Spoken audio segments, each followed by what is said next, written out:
Hello student, मैं उमेश पांडे। आज इस वीडियो के माध्यम से आप सभी लोगों के सामने विद्या भारती द्वारा संचालित अखिल भारतीय संस्कृत ज्ञान परीक्षा 2022 कक्षा सप्तम सत्र 2021-22 की जो परीक्षा आप लोगों ने दी है उसी प्रश्न पत्र को मैं आज अपलोड किया हूं और मैं उम्मीद करता हूं सभी प्रश्नों के उत्तर जो भी आप लोगों ने दिए थे उसी प्रश्न को आप लोग एक बार फिर से अटेम्प्ट करो और देखो कितनी आप लोगों ने गलतियाँ की हैं या फिर कितने क्वेश्चन आप लोगों ने अटेम्प्ट किए हैं सही से।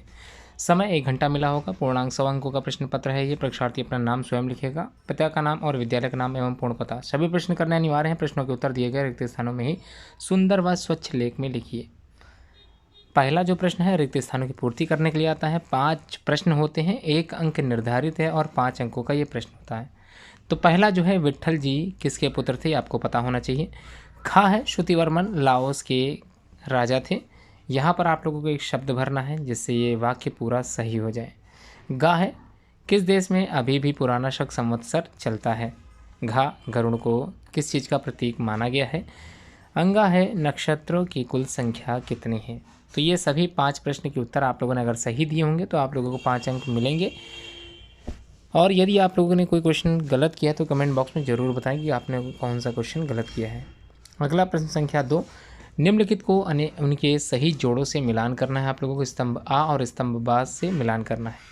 तो आ में जो प्रश्न है, यहाँ पर जो शब्द दिए गए हैं, गुरुधाम में दिया है, विवेकानंद दिया है, नसुईया दिया है, बर्बरीक दिया है, नागालैंड दिया है। तो इन्हीं के आप लोगों को मिलान करना है स्तंभ बा से। बा में जो शब्द दिए गए हैं, परमहंस है, खाटू श्याम है, रानी गाई दिनलियू है, आरुणी है और आत्रिमुनि है। ठीक है, ये सारे आप लोगों को मिलान करने के लिए पूछे गए हैं। तो उम्मीद है आप लोग समझ गए होंगे। अगला जो प्रश्न संख्या 3 है, निम्नलिखित में से सत्य कथन के सामने सत्य अथवा असत्य कथन के सामने असत्य लिखना है आपको। तो का है 7वां संस्कार कर्ण भेद है। अगर ये सही लगता है आप लोगों को तो बिल्कुल आप लोग सत्य लिखिए, अन्यथा असत्य करिए। खा है तिथि के आधे भाग को कर्ण कहते हैं। अगर ये सही लग रहा है तो बिल्कुल आप लोग सही करें। गा है महाभारत पौराणिक ग्रंथ है। घा है द्रौपदी के 5 पुत्र थे और अंगा है भक्त नारसिंह मेहता महाराष्ट्र प्रदेश के थे। अगले प्रश्न की ओर चलते हैं। चौथा प्रश्न, निम्नलिखित कथन किन महापुरुषों के हैं, आपको बताना है। पहला का है स्वच्छता में ही ईश्वर का वास होता है। यह कथन किसका है। खा है अंग्रेजों तुम्हारा राज्य 50 वर्ष नहीं रहेगा। गा है 1.25 लाख से 1 लड़ाऊं। तो ये तीनों कथन किसके हैं और बाकी 2 कथन ये भी ध्यान से सुनिए।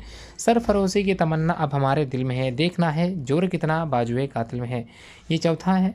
और अंतिम वाक्य जो यदि अप्रक्षिप्ता पाप नहीं तो दुनिया में कुछ भी पाप नहीं, यह किसने कहा था। तो ये 5 कथन किसने कहे थे आप लोगों को उनके नाम लिखने हैं कोष्ठक के सामने। अगला 5वां प्रश्न, निम्नलिखित पंक्तियों को पूर्ण करने के लिए आता है। 2-2 अंक निर्धारित हैं। यही प्रतिपालाऊँ सब उपकर परिवारू और अंत तक आप लोगों को लिखते जाना है, कबारू तक लिखना है।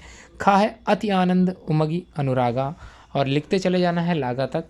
तो आप लोगों को पूरी पंक्तियों को पूर्ण करने के लिए प्रश्न दिए गए हैं। अगला जो प्रश्न संख्या 6 है, निम्नलिखित श्लोक का अर्थ लिखिए। 2-2 अंक के प्रश्न है। पहला जो का है ध्यानपूर्वक सुनिएगा। प्रकृति पंचभूतानि ग्रहालोकः स्वरास्तता दिशः कालस्य सर्वेशाम सदा कुर्वन्तु मंगलम। इसका अर्थ आपको बताना है। और दूसरा है अत्र शूरा महेश्वासा भीमार्जुन समा युधि युयुधानो विराटस्य द्रुपदस्य महारातः। तो क्या होगा इसका अर्थ, तो आप लोग जरूर कमेंट बॉक्स में बताएं इसका अर्थ आप लोगों ने अगर लिखा है। अगला 7वां प्रश्न निम्नलिखित को पूर्ण करने के लिए आया है। 2-2 अंक निर्धारित हैं। 2 प्रश्न पूछे गए हैं। मातृभूमि हम सबका पालन करती है जीवन पर्यंत और तब तक लिखते जाइए जब तक कि सपने में अंत ना जाए। अगला जो पंक्ति है, अब स्वर्णमाय लंका नमे लक्ष्मणम रोचते, और लिखते जाइए कहाँ तक, गरीयसी तक। उम्मीद है आप लोग समझ गए होंगे। आगे बढ़ते हैं।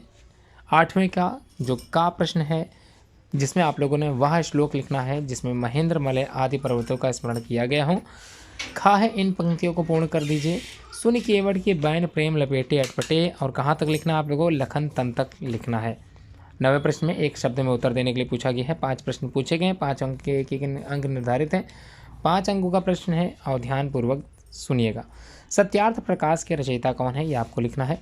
किस क्रांतिकारी को 2 बार आजीवन कारावास की सजा दी गई थी। गा है कहाँ के लोग गणना के लिए शक्तिशाली वाहन संवत का प्रयोग करते थे।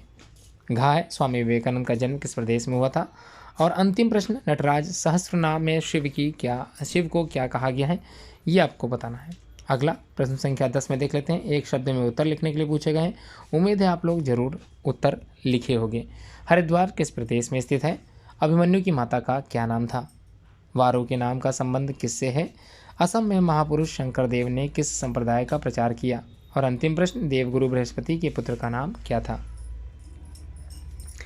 11वां प्रश्न एक शब्द में उत्तर देने के लिए पूछा गया है, 5 अंकों का प्रश्न है। का है महाभारत और पुराणों के अनुसार दानवीर कौन था। श्री राम को गंगा पार किसने करवाई थी। संत ज्ञानेश्वर किस प्रदेश में जन्मे थे। आबू पर्वत की समुद्र तल से ऊंचाई कितनी है। और अंतिम प्रश्न, प्राचीन ऋषियों का क्या विशेषण दिया गया है। तो प्राचीन ऋषियों को क्या विशेषण दिया गया, ये आपको ज्ञात होना चाहिए। अगले प्रश्न में 12वां प्रश्न, निम्नलिखित प्रश्नों के उत्तर देना है आप लोगों को। कहा है अरावली पर्वत की सबसे ऊंची चोटी का नाम बताना है। कहा है प्राचीन समय का लव देश किस नाम से जाना जाता था। अगला है, यूनियन जैक को लहराते देख, जो फ्लैग था उसको लहराते देख विद्यार्थी जीवन में ही अपने गुरु के घर से सुरंग बनाकर उसे हटाकर मातृभूमि को स्वाधीन बनाने की चाह किसकी थी। गा है, कौन सा सागर माफ़ कीजिए कौन सा नगर अविमुक्त कहलाता है। अंगा है, हमारे प्राचीन मनीषी किसके द्वारा समय की गणना करते थे। 13वां प्रश्न, निम्नलिखित का एक वाक्य में उत्तर करना है आप लोगों को। का है वंदनीय और उन्नति किस ऋषि की पत्नी थी। घटोत्कच के पुत्र का नाम बताइए। जात कर्म संस्कार कर्म होता है। जरासंध किस प्रदेश का राजा था। अंतिम प्रश्न, चंद्रमा और सूर्य की दैनिक गतियों को के मान को क्या कहते हैं। और 14वां उत्तर लिखना है आप लोगों को। लोकमान्य तिलक क्यों प्रसिद्ध हैं। द्रोणाचार्य पुरस्कार किसे दिया जाता है। गा है, महावीर चक्र किसे दिया जाता है। 15वां प्रश्न, अंतर बताने के लिए पूछा गया है। बारलॉग पुरस्कार और द्रोणाचार्य पुरस्कार में अंतर बताइए। खा है, वीर चक्र और कीर्ति चक्र में क्या अंतर है। अंतिम प्रश्न 16, निम्नलिखित के संबंध में टिप्पणी लिखने के लिए आप लोगों को पूछा जाएगा। और पहला है खाटू श्याम जी, दूसरा है नटराज, तीसरा भगनी निवेदिता और अंतिम है थाईलैंड। उम्मीद है वीडियो आप लोगों को पसंद आई होगी। लाइक जरूर करिए और शेयर जरूर करना है आपको। और चैनल अगर आप लोगों ने सब्सक्राइब ना किया हो तो जरूर सब्सक्राइब कर लें। Thanks for watching this video.